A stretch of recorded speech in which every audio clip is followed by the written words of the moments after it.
ശബരിമലയിലെ സ്വർണ്ണപ്പാളി വിവാദത്തിൽ അന്വേഷണം ഊർജിതമാക്കാൻ ദേവസ്വം വിജിലൻസ് സ്പോൺസർ ഉണ്ണികൃഷ്ണൻ പോറ്റിയുടെ ഇടപാടുകളിൽ ദേവസ്വം വിജിലൻസിന് ചില സംശയങ്ങൾ ബാക്കിയുണ്ട്. ശബരിമലയുടെ പേരിൽ തട്ടിപ്പ് നടത്തി സാമ്പത്തിക ലാഭം ഉണ്ടാക്കിയോ എന്നതും അന്വേഷണ പരിധിയിൽ കൊണ്ടുവരും. വി ജയശങ്കർ ചേരുകയാണ് നമുക്കൊപ്പം. Good morning Jaishankar.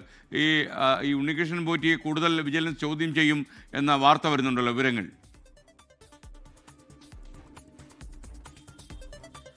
Good morning S K. എന്തായാലും ഈ വിഷയവുമായി ബന്ധപ്പെട്ട സമഗ്രമായ ഒരു അന്വേഷണത്തിനാണ് ദേവസ്വം വിജിലൻസ് നിലവിൽ ആലോചിക്കുന്നത്. ഒപ്പം തന്നെ ഈ ഉണ്ണികൃഷ്ണൻ പോറ്റിയുമായി ബന്ധപ്പെട്ട ഇടപാടുകൾ പൂർണ്ണമായി പരിശോധിക്കും. അദ്ദേഹത്തിൻ്റെ ചില ശബരിമലയുമായി ബന്ധപ്പെട്ട നടപടിക്രമങ്ങളിലൊക്കെ തന്നെ വലിയൊരു ദുരൂഹത ദേവസ്വം വിജിലൻസ് നിലവിൽ സംശയിക്കുന്നുണ്ട്. അതുകൊണ്ട് തന്നെ ഉണ്ണികൃഷ്ണൻ പോറ്റിയുടെ പശ്ചാത്തലം പൂർണ്ണമായി പരിശോധിക്കാനാണ് നിലവിൽ ദേവസ്വം വിജിലൻസിൻ്റെ തീരുമാനം. ഒപ്പം തന്നെ ഇദ്ദേഹം ഈ ശബരിമലയുടെ പേര് പറഞ്ഞ് ഏതെങ്കിലും തരത്തിലുള്ള തട്ടിപ്പ് നടത്തിയിട്ടുണ്ടോ ഉൾപ്പെടെയുള്ള വിഷയങ്ങളും ദേവസ്വം വിജിലൻസ് നിലവിൽ പരിശോധിച്ചു കൊണ്ടിരിക്കുകയാണ്.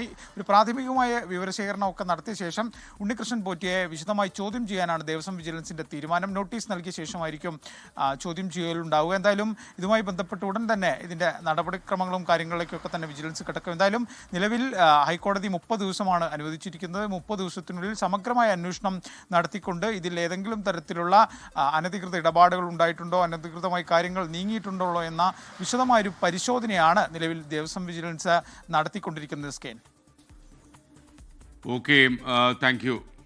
ലോകത്തെവിടെയായാലും ഏത് സമയത്തും 24 വാർത്തകളും ഓഗ്മെന്റഡ് റിയാലിറ്റി പാക്കേജുകളും എക്സ്പ്ലെയിനറുകളും വിശദമായി കാണാൻ ഞങ്ങളുടെ യൂട്യൂബ് ചാനൽ നിങ്ങൾക്ക് സബ്സ്ക്രൈബ് ചെയ്യാം.